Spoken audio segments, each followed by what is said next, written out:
ইফতিজারদের হাত থেকে বাঁচতে গিয়ে মৃত্যু তরুণীর। গাড়ি নিয়ে তরুণীকে ধাওয়া এবং একাধিকবার যুবতীর গাড়িতে ধাক্কা মারার অভিযোগ। তরুণীকে অশ্লীল ইঙ্গিতের অভিযোগ একদল যুবকের বিরুদ্ধে এবং ধাক্কার মুখে তরুণীর গাড়িটি উল্টে যায়। দুর্ঘটনায় মৃত্যু হয়েছে ওই তরুণীর এবং মৃত তরুণী চন্দননগরের বাসিন্দা। তবে সড়কে দুষ্কৃতী তাণ্ডবে উঠছে একাধিক প্রশ্ন এবং দুর্ঘটনায় আহত আরো দুই। আমাদের সঙ্গে সরাসরি রয়েছেন আমাদের প্রতিনিধি সাধন রোজ। সাধন, ইফতিজার থেকে হাত থেকে তাদের বাঁচতে গিয়ে এবং এই তরুণীর মৃত্যু এবং সেক্ষেত্রে কিন্তু একাধিক প্রশ্ন সামনে আসছে। যেরকম প্রথম প্রশ্ন সামনে আসে এই জাতীয় সড়কে দুষ্কৃতী তাণ্ডব, সেখানে আইন শৃঙ্খলা নিয়ে প্রশ্ন সামনে আসে এবং এই তরুণীর ইতিমধ্যে মৃত্যু হয়েছে। এই মুহূর্তে কি পরিস্থিতি সেখানে, এবং বাকি যে দুজন আহত হয়েছেন তাদের এই মুহূর্তে কি পরিস্থিতি?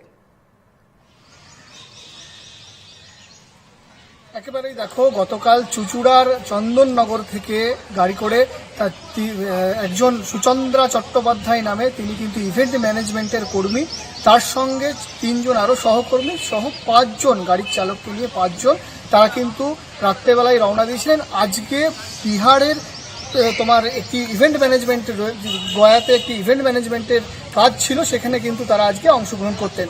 এবং তার মধ্যে গতকাল রাত্রেবেলায় বুধবুধ সংলগ্ন একটি পেট্রোল পাম্পে তেল ভরেন এবং গাড়িতে তেল ভরার পরে তারা কিন্তু আবার গয়ার উদ্দেশ্যে রওনা দিয়েছিলেন। এবং সেই সময় গয়ার উদ্দেশ্যে যখন রওনা দেয়, সেই সময় এই যে গাড়ি, সেই একটি সাদা গাড়ি কিন্তু তাদেরকে বারবার ওভারটেক করছিলেন এবং গাড়ির ড্রাইভারের পাশেই কিন্তু সুচন্দ্রা বসেছিলেন। সেই সময় তাকে কিন্তু বারবার কটূক্তি করা হয়।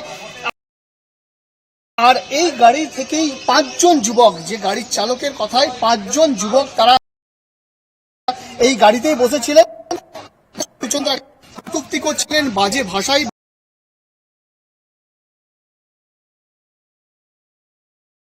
মন্তব্য করছিলেন। সেই সময় পানাগড় সংলগ্ন একটি এলাকা, তখন এই গাড়ি করেই আবার তাদেরকে কিন্তু সজোরে ধাক্কা মারা হয় এবং ধাক্কা মারার পরেই একটি দোকানের পাশে গাড়িটি উল্টে যায় এবং উল্টে যাওয়ার পরেই সুচন্দ্রা গাড়ির নিচে চাপা পড়ে যায়। আর এই ঘটনাস্থল থেকে এই গাড়িতে যারা পাঁচজন ছিলেন তারা কিন্তু এই গাড়ি ছেড়ে দিয়ে তারা কিন্তু চম্পট দেয়। এই গাড়ির মধ্যে দেখো, তোমাকে দেখাবো, এই গাড়ির মধ্যে কিন্তু গ্লাস রাখা রয়েছে এবং এই দেখো গ্লাস গাড়ির মধ্যেই রাখা রয়েছে এবং এই গাড়ির মধ্যেই গাড়ির চালকের কথায় পাঁচজন যুবক তারা এই গাড়ি করেই ধাওয়া করছিলেন, কটূক্তি ইনভেটিভ করছিলেন তারা, এবং তারপরেই সেই গাড়ি ছেড়ে চম্পট দেয়। তারপরে কাকসা থানার পুলিশ সেই গাড়িটিকে আটক করে এবং তাদেরকে উদ্ধার করে দুর্গাপুর মহকুমা হাসপাতালে নিয়ে গেলে। বেশ সাধন, আপাতত ধন্যবাদ তোমাকে। এই খবরে আমাদের নজর থাকবে, পরবর্তী আপডেট নিয়ে আবারও পরে আসবো তোমার কাছে। আমাদের সঙ্গে ছিলেন সরাসরি আমাদের প্রতিনিধি সাধন রোজ। এই বিষয় নিয়ে আমরা কথা বলেছিলাম প্রাক্তন পুলিশ কর্তা নজরুল ইসলামের সঙ্গে, তিনি কি বলছেন শুনবো। দেশের আইন অনুসারে কাউকে টিজ করা, কাউকে স্টকিং করা, এগুলো ফৌজদারি অপরাধ। তো যারা করেছে তারা অপরাধ করেছে এবং তারপরে গাড়িতে একাধিক ধাক্কা এবং সে ধাক্কা দেওয়ার পরে গাড়ি উল্টে মৃত্যু, এটা তো অন্য যে কেউ করলে ওটা অপরাধ হতো। ফলে এখানে একাধিক অপরাধ করেছে তারা, এখন তাদের বিরুদ্ধে কঠোর ব্যবস্থা নেওয়া উচিত এবং যদি না নেওয়া হয় তাহলে এই অপরাধ প্রবণতা বেড়েই যায়। এই নিয়ে রাজনৈতিক নেতারা কি বলছেন শুনবো। গোটা রাজ্যটাই এমন একটা উশৃঙ্খল পর্যায়ে পৌঁছে গিয়েছে যে যেখানে মানুষের ন্যূনতম নিরাপত্তা নেই।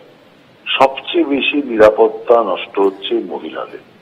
তার কারণ এ যাবৎ যতগুলো ঘটনা ঘটেছে, একটা ঘটনাতেও মহিলা নির্যাতনকারীর কিন্তু সাজা হয়নি। বহু ক্ষেত্রে মহিলা নির্যাতনকারীকে পুলিশ গ্রেপ্তারই করেনি, আর যদিও গ্রেপ্তার করেছে দেখা যাচ্ছে কদিন বাদেই সে একদম বেকসুর খালাস পেয়ে যাচ্ছে। অর্থাৎ এই রাজ্যে যেখানে অপরাধীর সাজা হয় না, সেখানে অপরাধ তো বাড়তেই থাকবে, যে কারণে একের পর এক অপরাধ এই রাজ্যে হচ্ছে।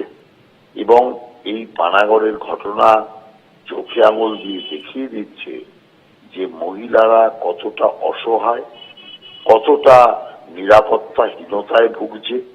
যে ইফতিজারদের হাত থেকে বাঁচার অবস্থা নেই, শেষে জীবন পর্যন্ত কেড়ে নেওয়া হলো।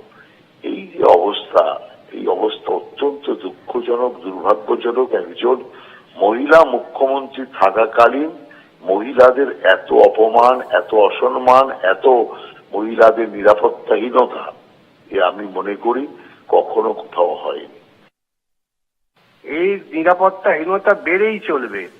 নারীদের নিরাপত্তা নেই, শিশুদের নিরাপত্তা নেই, একমাত্র নিরাপত্তা আছে তৃণমূল উচ্চস্তরের নেতা এবং গুন্ডাদের। তার বিরুদ্ধে সর্বস্তরের মানুষকে রুখে দাঁড়াতে হবে।